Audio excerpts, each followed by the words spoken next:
Ngeba Sojola here.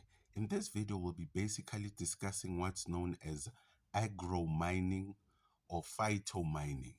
So basically, agromining is an industrial process by which you use plants named hyperaccumulators to extract minerals and metals from the ground. Now, this method can be used in various places. Number one, the first place that it can be used in is what's known as sub-economic deposits, right? When we take an example of nickel, for instance, nickel is considered commercially viable, right? If the ore contains about 10,000 ppm. ppm stands parts per million, right? So if you find an ore body of nickel that has a concentration of 10,000 ppm and up, it would be considered a very economic viable deposit. So you will be able to bring in mining equipment and all of that. Now, when we speak about a sub-economic deposit, it's anything below 10,000 of the concentration that you are looking at. For example, you would find places where there is a 1000 ppm of nickel, right? And this wouldn't be considered economically viable.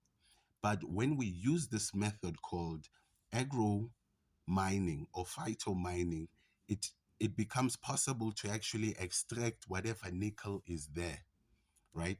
So we can use this system from a concentration of 1000 ppm right up to 9000 ppm, because the plants don't need much to actually extract the minerals. Number two, you can use it in mine tailings and mine dumps, right? This is part of a series of us bringing up solutions on how we can solve the mine dump and mine tailing problems in South Africa, specifically the Witwatersrand. So you can use this method there, right? You can also use it in industrial waste, be it in the form of water or solid waste. You can plant these hyper accumulators and extract whatever necessary minerals that you want there. Now, we don't see this as a substitute of conventional mining methods, but we see it as something that would be able to work together with the conventional mining methods. For example, we would have a proper gold mine, right? And in this gold mine, you would have waste, right? Now we would take this waste and actually plant hyper accumulators in them. And these hyper accumulators will be able to extract certain minerals, in this case specifically gold. The plant that you can use for gold is eucalyptus, right? That's why you see a lot of eucalyptus plants around Gauteng, right? They also use the eucalyptus in some certain Australian operations.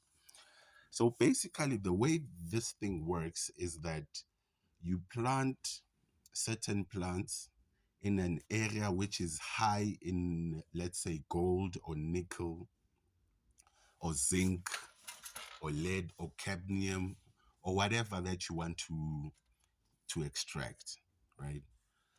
And you grow the plants. Then you harvest them. Once you harvest them, you take this biomass and then you incinerate it, right? Basically burn it in high temperature. After incinerating it, you take that bio ore, right, of that specific plant, right? And then that bio ore, that ash basically, right, has a certain percentage of whatever element or whatever mineral that you want. For instance, if we are trying to accumulate nickel, right, you can get plants that can have up to 20%. When you look at the ash, right, you can have up to 20% of nickel in it, and it's pure nickel. So once you have the char or the ash, right, that has about 20 to 25% nickel, right? You you subject it to a process known as hydrometallurgy or pyrometallurgy. This is the process by which you separate the ash, the char, from the actual element that you want. Now, at the end of the day, you would have a very high concentration of nickel, and it's very pure without releasing any carbon dioxide. For example, nickel is the highest, the most dirtiest element, right, or mineral to purify, right? For instance, for every 1 ton of the metal nickel, it produces about 18 tons of carbon dioxide. When we look at aluminium, for instance, right, 1 ton of aluminium produces about 16 tons of carbon dioxide. So this method, I actually learned about it from a young woman, a young scientist in South Africa named Tiamo Legoale, right? So she proposed this method as a way to deal with the mining dumps and the mine tailings and the basic legacy of the gold industry in South Africa. Basically, she wants this technology to be given to communities to plant, to harvest, and to use to actually purify their own environment. So, with that said, thank you for giving me this opportunity. I'll see you in the next video.